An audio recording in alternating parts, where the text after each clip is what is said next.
Hi, it's Miss Pritzel at the Upton West Library, and I am book talking Abuela, Don't Forget Me. It is the third memoir written by Rex Ogle. His first one was Free Lunch, which focused on his middle school years. The second one was Punching Bag, which focused on his high school years. This one is kind of focuses on from being a young child to like having graduated the summer after he graduated from high school.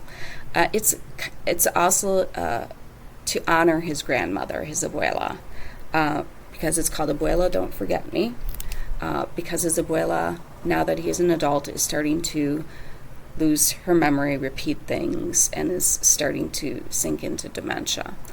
So this of his three books, which are all like break your heart, this one is the one that made me outright cry.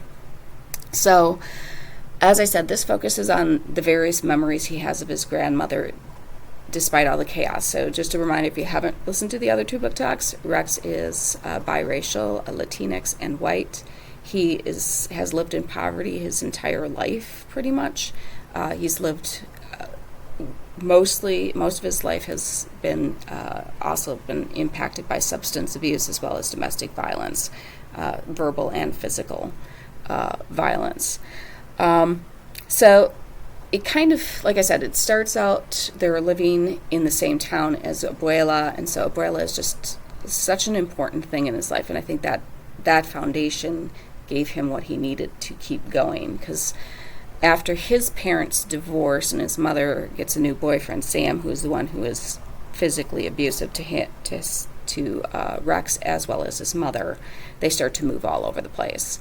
And literally, like, they'll just up and move. And his Abuela doesn't always know where he is, so they are calling.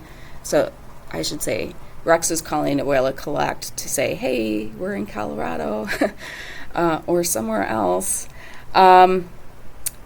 It does cover some of the same things. Like I said, the poverty, the abuse, and some of the things that are covered in his other two books. But once again, it focuses on like how his Abuela would send him letters, send him money, encourage him, whether he was talking to her on the phone or whatever he needed, she was there. He did eventually, at 16, he went to live with his Abuela, and there's a good portion of the book discusses the time he was living with Abuela, and it wasn't easy because Abuela is like, I'll help you get a car, but he had to put gas in it, put insurance, and he's paying for the car too.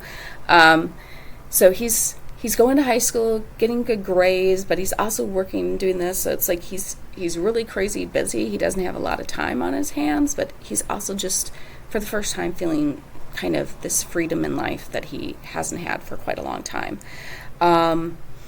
It goes up through the summer after his graduation from high school, where he is living with I shouldn't say living. He's going to visit. Goes to visit for the summer. He goes to visit his father's family, new family, and something happens when he's there, and his father literally kicks him out on the streets. No money, no nothing. And this was, this kid didn't have a cell phone.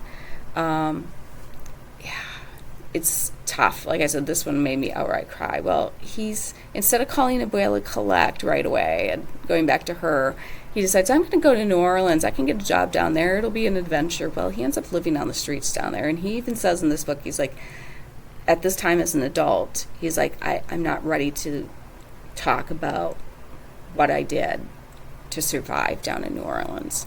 And after several weeks of living on the streets in New Orleans, he calls his Abuela Collect, and he's like, Abuela, I need help.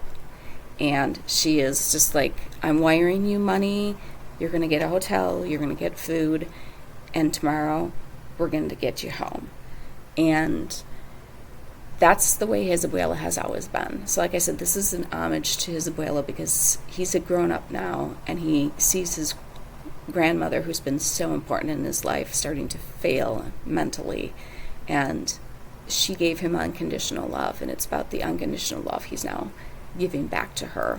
So, like I said, this one made me outright cry, maybe because I think anybody who's had a loved one, a grandparent or other, that has had dementia or memory loss, this one struck home a little bit more for me.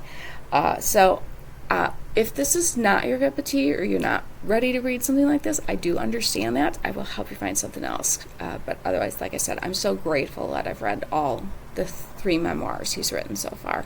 All right. Have a fantastic day and keep on reading.